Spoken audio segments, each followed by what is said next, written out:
Assessore Marcato, molti sono gli impegni presi dalla Regione, ad esempio possiamo toccare il tema della tromba d'aria che ha sconvolto il nostro territorio, quindi possiamo parlare di sanità, tante sono le emergenze e soprattutto quella dei migranti. Facciamo un po' con lei il punto della situazione.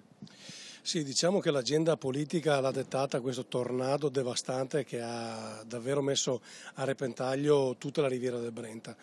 Un tornado non si era mai visto così pesante, c'è stato un morto, 500 case colpite, 100 saranno da abbattere, moltissime aziende compromesse. Stiamo lavorando ovviamente su questo, ogni assessore per le proprie competenze, io mi occupo delle attività produttive.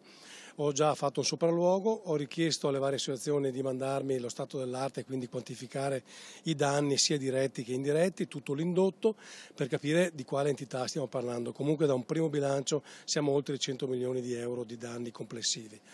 Chiediamo al governo di sbloccare il patto di stabilità ai comuni colpiti e di mettere mano al portafogli. Lo chiediamo perché il Veneto ogni anno dà a Roma per una sorta di solidarietà nazionale 21 miliardi.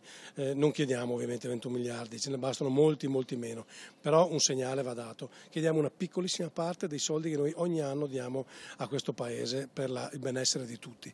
Credo che il Veneto meriti questa attenzione e ringrazio voi enti, voi televisioni locali, perché siete gli unici che stanno occupando di questa tragedia immane che ha colpito il nostro territorio. Parliamo di sanità, quindi snellimento delle liste d'attesa e tutto ciò che è il discorso anche della medicina H24.